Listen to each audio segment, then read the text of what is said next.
കരുനാഗപ്പള്ളിയിലെ കൊലപാതകത്തിന് കാരണം മുൻ വൈരാഗ്യമെന്ന് പോലീസ്. കൊലാളി സംഘത്തിൽ 4 പേർ ആക്രമണം നടത്തിയത് വാളും കമ്പിപ്പാരയും ഉപയോഗിച്ച്. എഫ്ഐആറിന്റെ വിവരങ്ങൾ പുറത്തു വന്നിരിക്കുന്നു.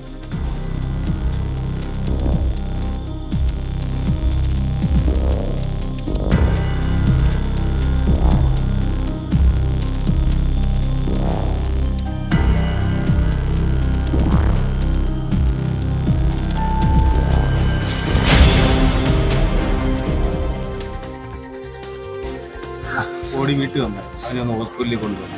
അന്നേരം നമ്മളെ പേരും അറിയുന്നു. ഉടനെ പോലീസിന് പോലീസ് വന്നു. നമ്മളിപ്പോൾ ഒരാളിനൊക്കെ ചെന്ന് പിടിക്കുക കൊമത്തുണ്ട്. അപ്പോൾ അവർ വന്ന് അവർ ആംബുലൻസ് അതിനകത്ത് ഇവിടുന്ന് കൊണ്ടുപോകുമ്പോഴത്തേക്ക് കണക്കൊക്കെ ഒരുപാട് ബ്ലഡൊക്കെ. വിനേഷ് വിവരങ്ങളുമായി ചേർന്നു. വിനേഷ്, വ്യക്തി വൈരാഗ്യം തന്നെ, മുൻ വൈരാഗ്യം തന്നെ ഗുണ്ടാ സംഘങ്ങളുടെ എന്ന് വ്യക്തമാകുകയാണോ എഫ്ഐആറിലും? തീർച്ചയായും അത്തരത്തിലുള്ള സൂചന തന്നെയാണ് പോലീസിൽ നിന്ന് നമുക്ക് ലഭ്യമാകുന്നത്. എഫ്ഐആറിലും അത് സൂചിപ്പിക്കുന്നുണ്ട്. ഈ ഗുണ്ടാ സംഘങ്ങൾ തമ്മിലുള്ളൊരു കുടിപ്പക തന്നെയാണ് ഇത്തരത്തിലുള്ളൊരു അക്രമത്തിലേക്കും വലിയൊരു കൊലപാതകത്തിലേക്കും നയിച്ചിരിക്കുന്നത്. ഇന്ന് രാവിലെയായിരുന്നു 2:30 കൂടിയാണ് ഇത്തരത്തിലുള്ളൊരു വലിയൊരു കൊലപാതകം തന്നെ കരുനാഗപ്പള്ളിയിൽ ഉണ്ടായത്. സന്തോഷ് എന്ന യുവാവിനെയാണ് വീട്ടിലെത്തിയ അക്രമികൾ മാരകായുധം ഉപയോഗിച്ച് ആക്രമിക്കുകയും തുടർന്ന് കൊല ചെയ്യപ്പെടുകയും ചെയ്തത്. അതിഭീകരമായി ഭയാനകമായ ഒരു അന്തരീക്ഷം സൃഷ്ടിച്ചായിരുന്നു ഇത്തരത്തിലൊരു കൊലപാതകം അരങ്ങേറിയതെന്നാണ് നമുക്ക് പോലീസിൽ നിന്നും അറിയാൻ കഴിയുന്നത്. 2:30 ഈ അക്രമികൾ വീട്ടിലേക്ക് എത്തുന്നു. സ്ഫോടക വസ്തുക്കൾ വീട്ടിലേക്ക് എറിഞ്ഞു. തുടർന്നാണ് ആ വീട്ടിലെ ഇലക്ട്രിസിറ്റി ബന്ധം വിച്ഛേദിക്കപ്പെടുന്നു. എന്നിട്ട് ഈ വീടിന്റെ മുൻഭാഗത്തെ കതകൾ രണ്ടും അക്രമികൾ ഈ മാരകായുധങ്ങൾ ഉപയോഗിച്ച് തകർത്ത ശേഷമാണ് ഉള്ളിൽ പ്രവേശിക്കുന്നത്.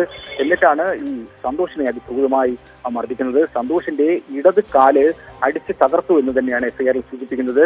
അതുപോലെ തന്നെ ഇടത് തോളലിനും ഗുരുതരമായിട്ടുള്ള പരിക്കാണ് സംഭവിച്ചിരിക്കുന്നത്. രക്തം കട്ട പിടിച്ച് കിടക്കുന്ന സാഹചര്യമാണ് ഇപ്പോൾ വീടിനുള്ളിൽ തന്നെ നമുക്ക് കാണാൻ കഴിയുന്നത്. അങ്ങനെ എന്തായാലും ഉടൻ തന്നെ ഈ സന്തോഷിന്റെ ഒരു സുഹൃത്തിനെ ഇയാൾ ഫോൺ ചെയ്ത് അറിയിക്കുന്നു. എന്നെ ആരൊക്കെയോ ചേർന്ന് വകവരുത്താൻ ശ്രമിക്കുന്നു എന്നായിരുന്നു പറയുന്നതെന്ന് നമുക്ക് പോലീസിന് അറിയാൻ കഴിയുന്നത്. അങ്ങനെ എന്തായാലും അയാൾ അവിടെ സ്ഥലത്തെത്തുമ്പോൾ സന്തോഷ് വളരെ ക്ഷീണിതനായി കിടക്കുന്ന സാഹചര്യമാണ് ഉണ്ടായിരുന്നത്. അങ്ങനെ പെട്ടെന്ന് തന്നെ ആശുപത്രിയിലേക്ക് പ്രവേശിച്ചുവെങ്കിലും അയാളുടെ ജീവൻ രക്ഷിക്കാനായില്ല. അങ്ങനെയാണ് പോലീസ് കൃത്യമായിട്ടുള്ള അന്വേഷണം ഉണ്ടായി. ഈ അക്രമികളെ സംബന്ധിച്ച് കൃത്യമായിട്ടൊരു അന്വേഷണം പോലീസിന്റെ ഭാഗത്ത് നടക്കുന്നുണ്ട്. ഈ അക്രമികൾ അവിടെ നിന്നും വവ്വാക്കാവ് എന്ന് പറഞ്ഞൊരു സ്ഥലത്തെത്തുകയും ഈ സന്തോഷിന്റെ സുഹൃത്തായ അനീറിനെ വെട്ടിപ്പരിക്കേൽപ്പിക്കുകയും ചെയ്ത സാഹചര്യമായിരുന്നു ഉണ്ടായത്.